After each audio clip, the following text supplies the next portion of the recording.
YouTube, this is Colin here. Today I'll be doing a different type of video than my usual content in which I'll be going over Macro and Pokemon Unite. The reason I'm making this type of video is because a lot of my viewers and mainly people in solo queue seem to not understand the concept of Macro and how to play the game properly. So I hope this video can help shed a little light on how the game should be played properly.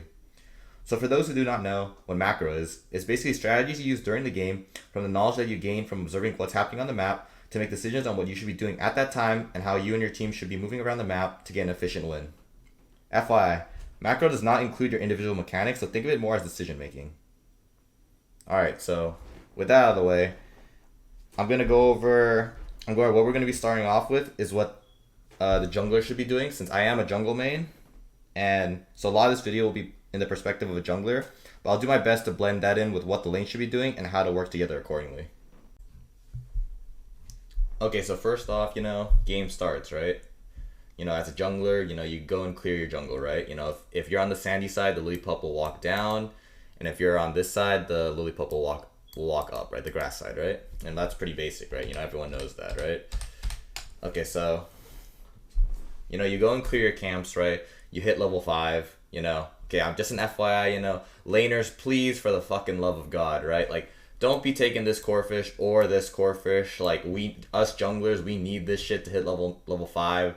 So please, man, just go farm your Apoms, go farm your Corphish here, or if you're bot, get your Dino, whatever, right? Just please, don't take the jungler's Corphish. Like, I see it so much in solo queue, where literally one guy from top lane will go and rob this Corphish, and then if you're really unlucky, someone from the fucking bot lane will rob this Corphish, and then you're just fucked. You're just level 4 as a jungler, and a lot of junglers need to be level 5 to evolve and get their like a mini power spike. So yeah, just please don't do that shit. Like, you're just literally cucking the jungle so hard. You're literally taking so many resources from us.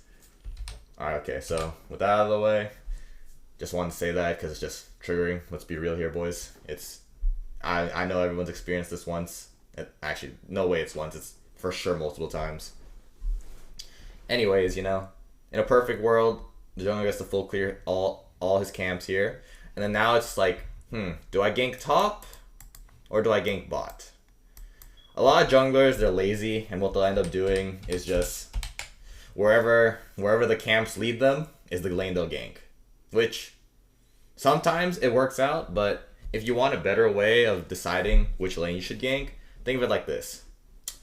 Let's say, for example, you want to gank the lane that's like whoever has like the push, aka like which one of your lanes is winning right now. If you see like your top lanes like pushed like all the way here, for example, right? That's a pretty good that's a pretty good instance that most likely they're winning. And let's say your bot is getting pushed in, that which obviously means they're losing the push and they're probably losing lane right now. You want to gank the winning lane, because if you gank the winning lane, there's a better chance that you'll be able to grab the bees, which is your main like objective as a jungler when you do these ganks. People think like scoring or getting the kills is the jungler's main objective, but no, it's literally to get the bees. Okay, so basically kills and scoring is just like an extra. It's something that how should I say this? It's something that you would want as a jungler to happen, but it's not your main goal. Your main goal is literally just to get bees.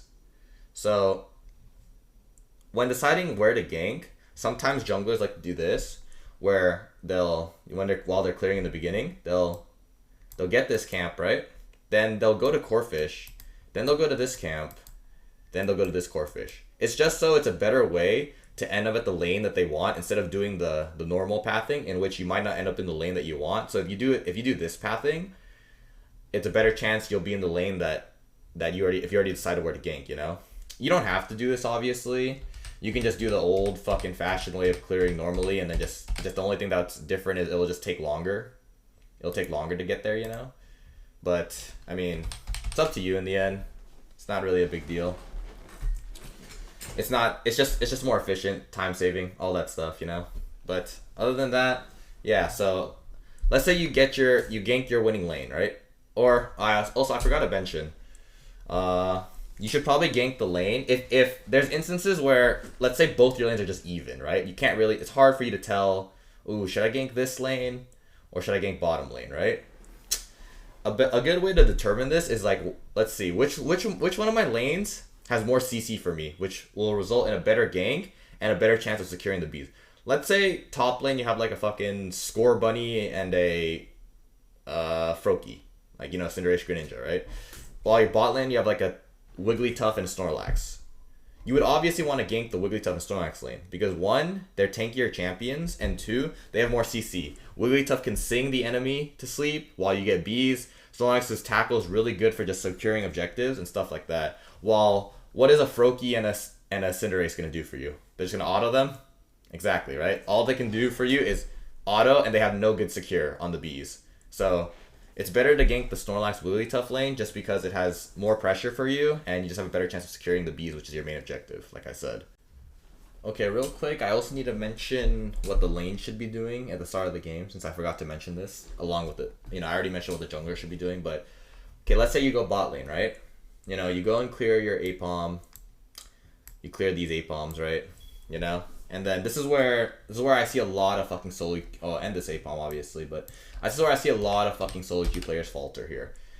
What you should be doing is you should be going for this neutral auto no right here. A lot of solo queue players, they're like, oh, you know what? All right, we cleared ourselves. Let me go for my auto no here. These are your auto nos technically, right? They're on your side, right? You want to be going for the neutral one because the enemy team probably, if they're smart, they'll be going for that one too.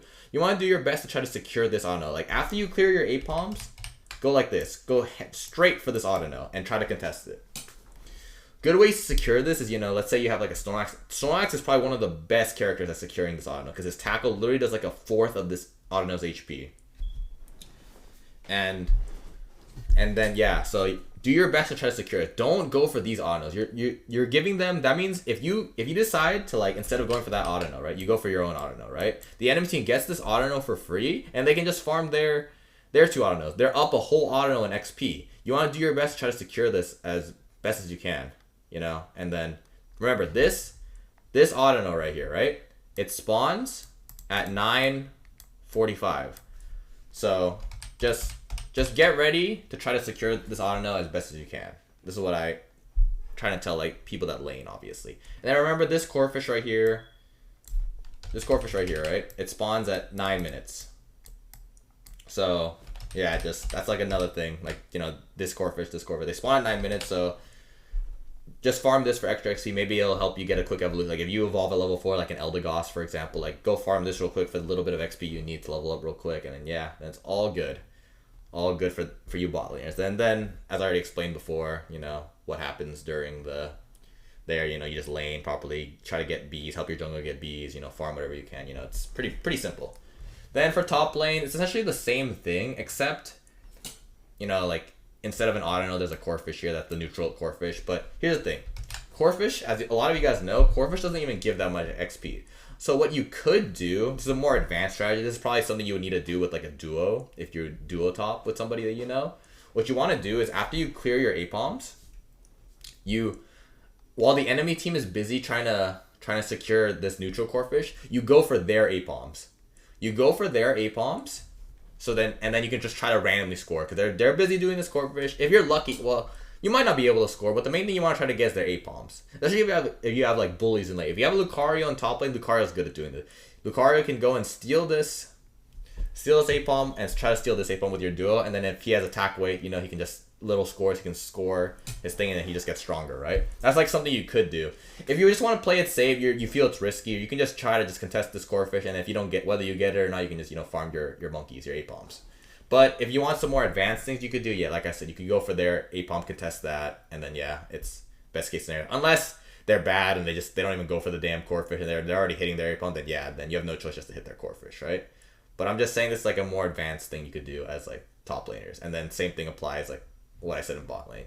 If your jungler comes here, help your jungler get bees, and you know, just you wait for 7 minutes to rotate down, and then you're just farming whatever you can, scuffling, having scuffles with the enemy here and there, and yeah. So even in an instance that both your lanes are, for example, losing, and you're having a hard time deciding which lane you should gank, just gank, like I said, the lane that has more CC. So if you have that Snorlax Wigglytuff lane, just gank that lane. You have a better chance. Like if you go for that the Cinderace and Froakie lane, oh, it's fucked. It's absolutely fucked. You go to that lane, probably the enemy jungle is gonna come there. Oh my god, you're not gonna get a single damn B. You'll be down bad, down horrendous. As a jungler, you basically ganked for fun. Essentially, you didn't get anything from that gank. No XP, no kills, no scores. So it's just doom. So just go for that Wigglytuff Snorlax lane. Better chance that you'll at least maybe get 1 or 2 Bs even if they're losing. You just need something as a jungler, right? You got to make your gank worthwhile. Like I said, don't focus on the scoring or the potentially getting killed. That's like a bonus. Focus on getting the Bs, and yeah. And another thing I see a lot of junglers do is that literally they'll spend a fucking eternity in the lane they'll gank, right? They're out here essentially jerking it, okay? They gank and they're just roaming around that lane. They just don't ever leave. Don't do that, okay? You're literally wasting time. What you should be doing is after you finish your business, get the Bs, whatever, right? You can, like, for example, take this core fish, right? And then after that, take this core fish and take this core fish. The reason why I want you guys to take these two is because it's closer to your jungle. You can clear these two and head back into your jungle and then refarm these camps. You don't want to waste your time top lane, right? While you're wasting your time, your camps are spawning. You want them to respawn as much as possible so you can get as much XP into you as you can. Since a lot of junglers' main goal is to turn 7 so they get their final evolution and like just a huge power spike, right? So after, like I said, after you gank the lane, get the core fish, get these 2 core fishes, right? And then just farm.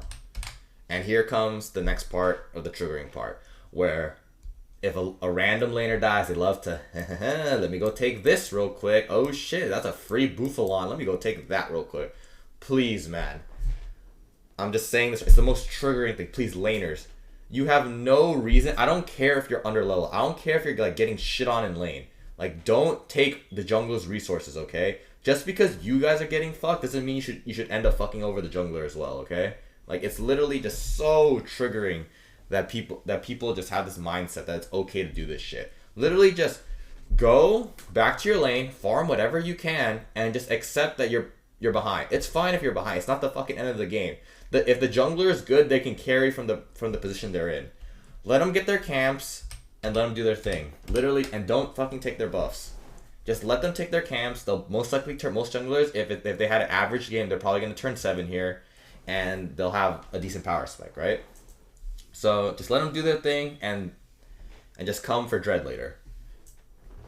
Okay, so next thing, after the jungler clears these camps, right? Again, they have to decide where to gank, right? Also, I forgot to mention. I should have mentioned this before, but I'll just say it now. Remember that bees spawn at 850, the first set of bees. Remember that they spawn at 850. I'm pretty sure a lot of low elo junglers probably don't know it spawned at 850, so just always be ready to get the bees. This is the first rotation of bees, obviously. I just wanted to mention that again real quick, because I should have mentioned that before, but I forgot. Okay, so now the second set of bees are about to spawn, right? It spawns at 720, the second set of bees. So again, the jungler has to decide here what lane to gank. Just use the same thing that I used, or the same like formula I used before. Which lane has more CC, which lane is more winning. Just gank that lane, you know? And then your objective again is, if you can get kills or score, it's a bonus, like I said. Try to get the bees again, and your goal as a jungler here, ideally, is to hit level 9. So you get your Unite move, unless you're Zera Aura, then feels bad, man. You have to hit 10. That's probably not going to happen. Hitting 10 by Dread is pretty hard. Unless you have a really fucking good game where you're just killing everybody scoring. But you won't see that many of those games, let's be honest here. Okay, so farm the bees as the jungler, right? You come gank, put your pressure, whatever. Farm the bees, you get it. And if you're still not 9, farm these core fishes as you're heading down to Dread. Dread, remember, spawns at 7 minutes. And this is where I'm going to just tell everybody, please, everybody, just fucking rotate to Dread. Please. People have this weird narrative that they're like, why would I rotate to Dread when Rotom is so much better, when I can just stay like a lot of top laners just are allergic to rotating. I'm not even capping. They're so allergic to rotating.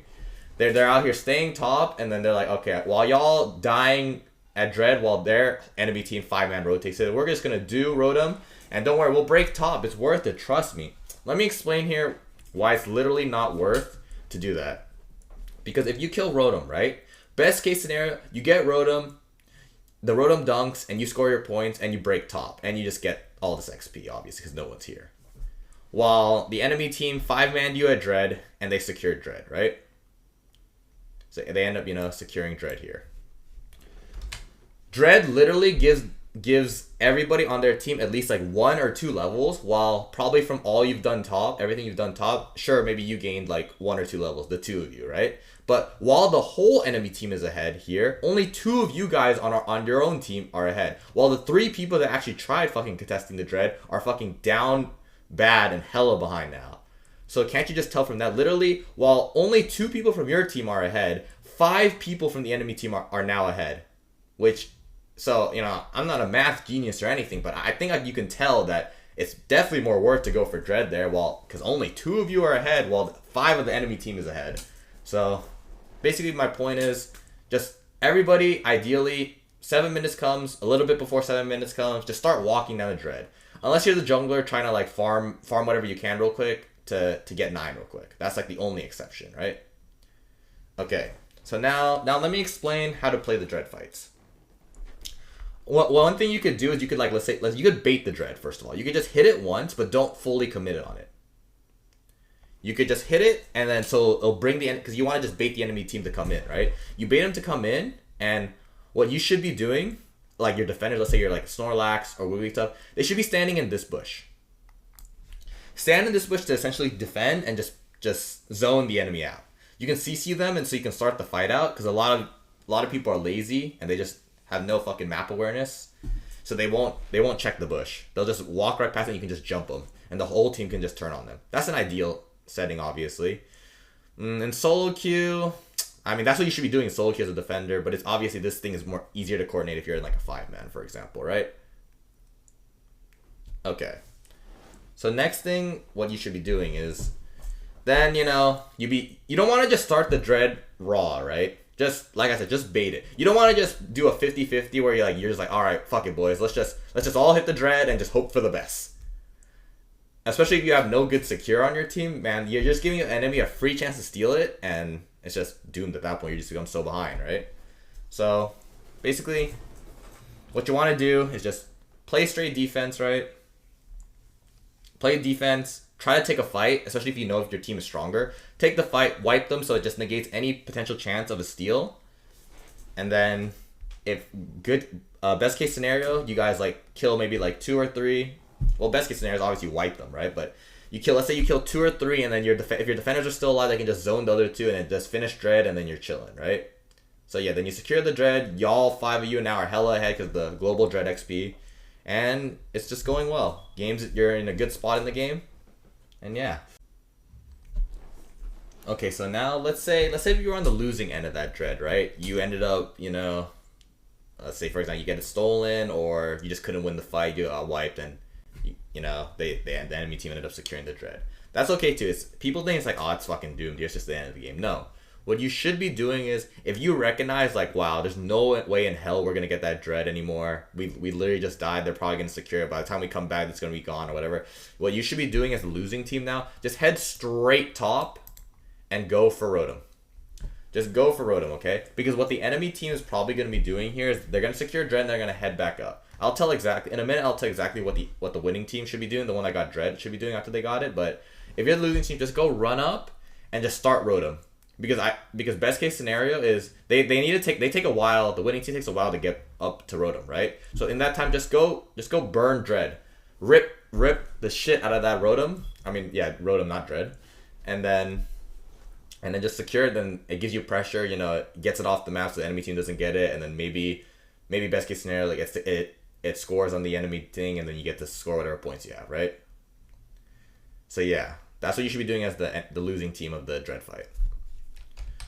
Okay, so now let me go over real quick what the winning team should have done after they got the Dread.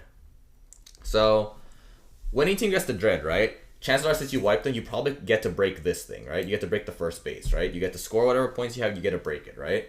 Now what you should be doing as the winning team, right, is if you have like a Lucario, for example, or just someone someone that's good at stopping pushes, leave that person bot to farm whatever comes up and just secure all this XP and just to defend your goal, because some teams like to try to push your goal while you guys rotate up, and then they get free points, free XP, all that stuff, right? So leave somebody bot. Ideally, it would be Lucario if you do have it, but there's other good characters that are good at defending. Like, let's say you can't leave you cannot leave squishies here. You can't leave like a Ninetales, like a Cinderace Greninja here. You can't leave them. You need someone tanky, maybe like a Wigglytuff, maybe a Snorlax, whatever. Just somebody tanky that's good at farming, and probably not Wigglytuff. Wigglytuff's probably not the best, but maybe like a Snorlax. But best case scenario is Lucario. They're good at farming. They can farm whatever spawns here, and then yeah, they can defend people from scoring. So leave that one person there. Have your jungler farm his third camps of buffs. Third rotation of buffs per se.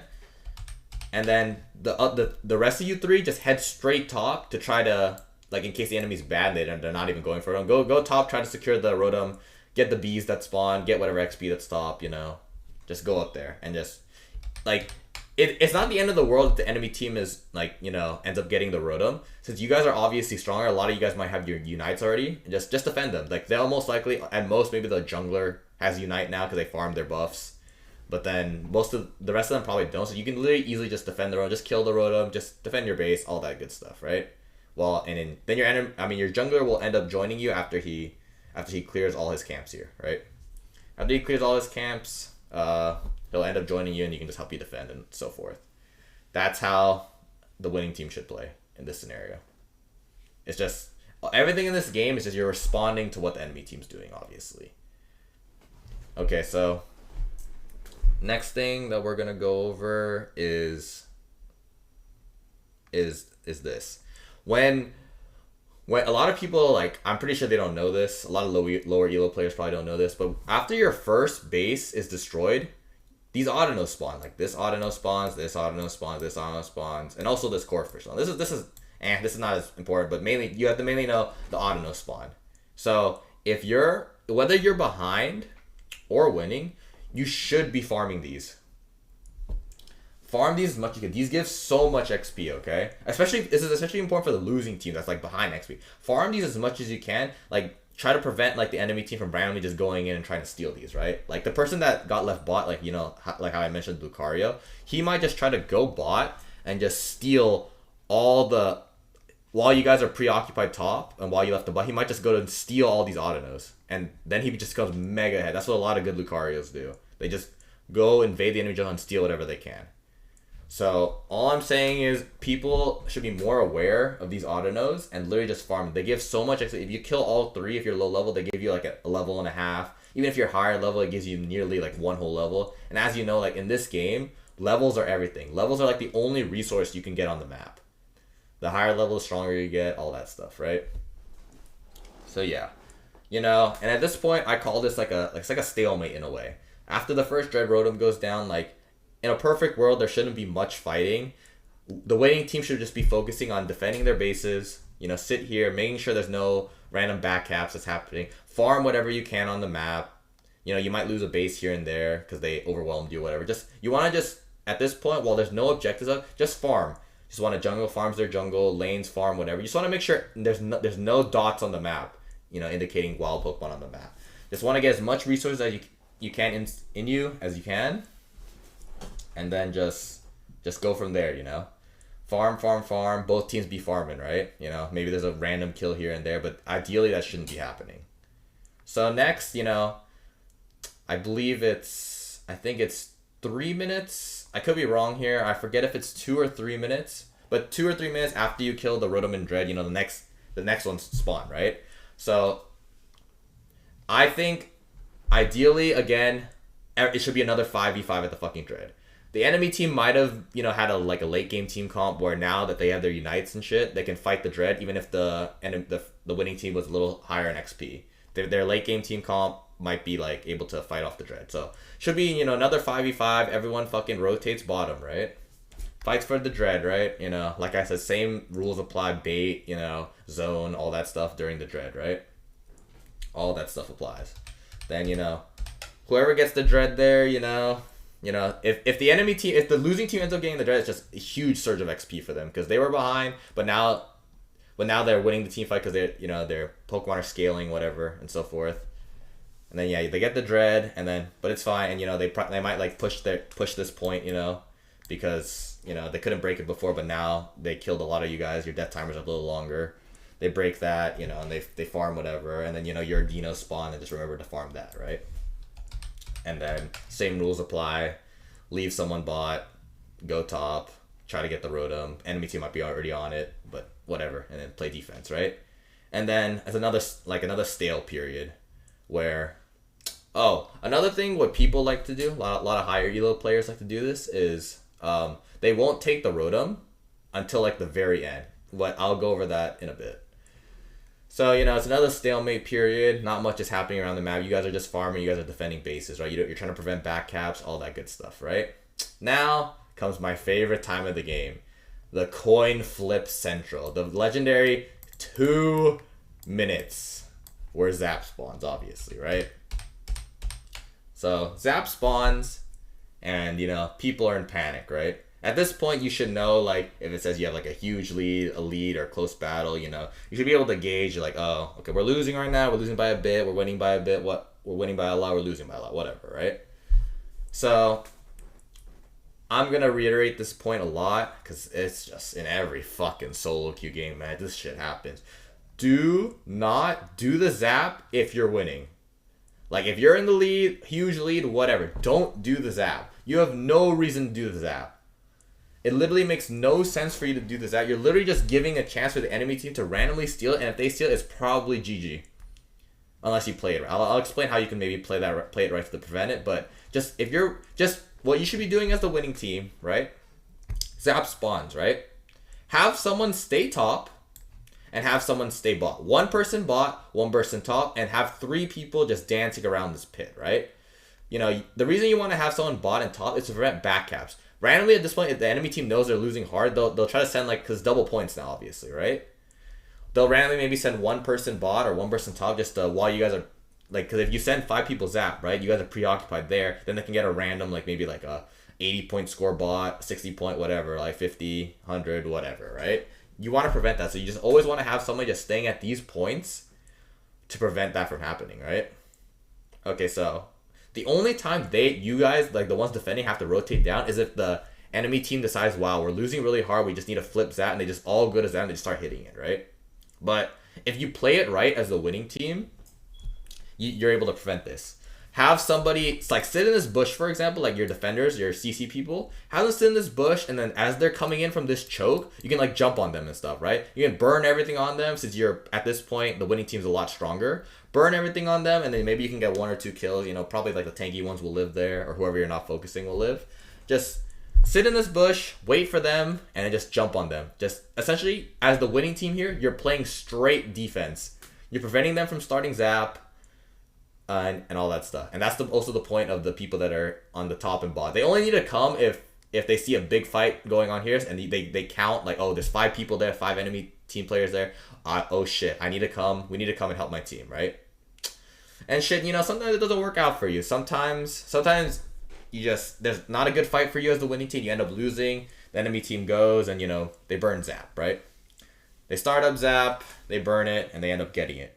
But maybe not all of you died. You try your best to steal it, whatever. You don't get it, but you have, like, a huge lead for it. You're up, like, you're up, like, 200, 300 points. What you should be doing is you try to kill the people that are still close, like the squishy ones that don't have much escape. Let's say there's, like, a guy. It's like a guy here. But then there's, like, a Crustle in straight Africa. He's gone. You guys got the enemy team got the Zap, and he zoomed out. He's looking hard to score. Don't forget about him. There's no shot you'll catch him, right? You want to just try to kill whoever's still close to prevent them from capping, right? It just makes sense, right? And if you're on the winning team and you're not in a position to stop any, right? Don't just base and try to stop them, because they got zapped, they get the instant score, right? You're not gonna be able to stop. There's no point. Instead, since you're already winning, just go and back cap. If this base is up, for example, still, and or this one, or if it's just their home base, go and fucking cap there. Go cap your points in response to them getting the zap, instead of you going back to base and just accomplishing nothing, because you can't stop them. They're gonna score regardless. If they're, like, healthy and shit, unless they're one shot. Just go and score in their base. Score your 30, score your 40, 50, whatever you have, right? So because you know you're already winning, that 50 you score might just be enough that even though they got Zap, you'll still be winning. That's what happens in a lot of scenarios. If you're really ahead, just back cap. Just instead of trying to stop them if they're too far and you're not in position to stop them, just go and score. With your points might be just enough to turn the game where even though they scored, let's say, like 300 points, you're still winning. You're still winning by 100 or so because you made the smart decision to back cap and stuff like that. While the Zap fight is happening and you're the winning team, let's say you're doing a good job of fending them off, you're killing them, but you're not starting Zap because you're still afraid of a steal. You know, there's still like 2-3 people still up. If you're low on HP, I see a lot of people don't do this either. It's so cringe. Just if you're low on HP as the winning team, just go and base real quick. Base real quick, heal up to full health, and just pad back, right? Pad back here, and just get ready to defend. Get ready to defend. Instead of like some people like to stay here with literally like 1 HP, man. Like they're that scared. They're scared that if they back, they might like waste time. Not waste time. Like, how do you say it? They're afraid that like they might randomly start Zap and they can't attempt to steal it. No, you usually have a lot of. If you have a good fight, just go base real quick, heal up, and just come back and just redefend. Just defend again. You know, shit like that. I forgot to mention this, but I'm mentioning it now. You know, they just defend the Zap, base, defend the Zap, so forth. You get low again, just base. It's fine. Like, as long as not too many people are dying, you're able to do that. And especially since you know you've been killing a lot of people here. And, yeah. And another thing, I legit just remember to mention this too. Don't be wasting your unites, like, 10, like, even a minute. Some characters, like, even a minute before Zap spawns. You want as many unites as possible, like, you know, as many buddy barriers as possible during the Zap, you know, to support your team and just have the best fight possible. A lot of people randomly love to use their ulti like at 2:30, and they won't have your ult for Zap, which is literally so troll. I mean, for sure, there's some instances where you're gonna have to use your Knight a little bit before Zap. Let's say, for example, a little bit before Zap spawns, right? There's a big team fight happening, and then you use your Unite to like have a good team fight. You wipe them because you use your Unite. Your whole team uses their Unite just for the big fight, and then it works out for you because you wipe the entire team. Now you can do Zap for free because there's no chance of a steal. And yeah, in that scenario, it's okay to use your Unite. But in most scenarios, you don't want to just use your Unite for like a fucking... Some people use Unite just to get a random ass kill. Let's say like a dude is here, they Unite them just because they want the damn kill. Man, that shit don't matter, okay? Like, you getting the kill, you wasted your Knight. All they happened to them was they died. They lost nothing else. They just died. And now you're down Unite, you won't have it back for Zap, and that person didn't use their Unite. They were smart. So now you're at a disadvantageous spot for Zap, you know? You're down an ult, you have 4 ults, they have 5, they're in the advantage, they have an extra buddy barrier, all that stuff, right? So my point is, most of the time, just before Zap spawns, just make it a rule, make it like a minute to a minute and a half before Zap spawns. Like, if 3:30 hits, just don't use your ult. Unless you're like a Talonflame or Mime who could farm their ult really fast in like 40 seconds, then it's okay. But if you have like long-ass ultis, Greninja, Cinderace, etc., don't use your ult. Just wait till Zap spawns and then use it for the fight. The team fight's going to happen at Zap, right? And I already explained what happens, you know, if they get Zap and how to defend it. So now it comes to late game. Zap is gone now. All you want to do here is, let's say you only have like this one up and this base up, right? And of course your main base, obviously. Just have somebody sitting at the pad at all time. Maybe 2 people sit at the pad to get ready to help, and then have one person here, and maybe it's just one person just sitting here just in case this breaks randomly. You know, they overwhelm them. Breaks here can prevent anyone capping from mid, right? So the people on the pads want to, you know, fly to the... A lot of people like to do is, this is what you should be doing, they like to push one lane. They push one lane as 5 if they're losing, and they try to overwhelm that base and try to score. Then obviously you just everybody needs to go fucking dive onto this base. You like help the people that are, help the side that's, you know, getting overwhelmed by the enemy, and, you know, just this, because this is like the last minute and a half to minute of the game, or maybe even like 30 seconds of the game. All you want to do is just, as the winning team, just play straight defense, because the enemy team's getting desperate here. They want to really try to get whatever points they can to maybe sway the game in their favor.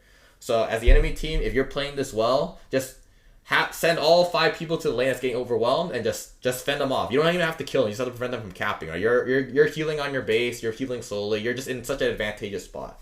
Just want to do your best, position well, and just straight defend. And if you do this correctly, you'll never lose the game at this point if you're winning.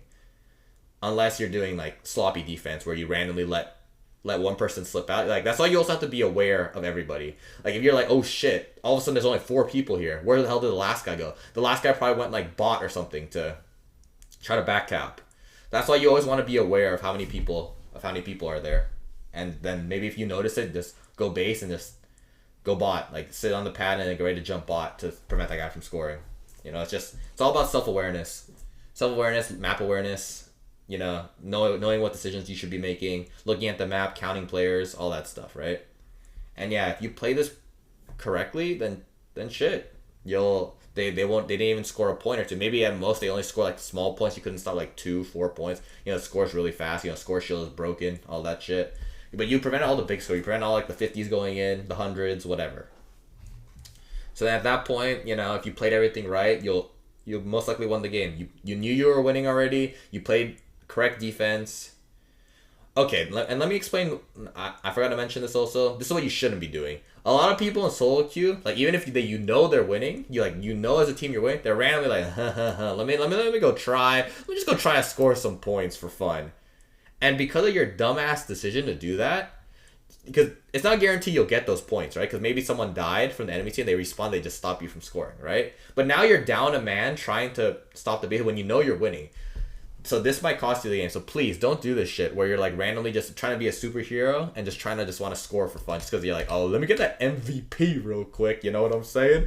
MVP don't matter shit. I don't give a shit if you got the most kills in the game, if you're MVP or whatever, right? If I can clearly tell you don't know what the fuck you're doing, you have no sense of macro, then you're a shit player. It's as simple as that. You're just a bad player. You're a shit player.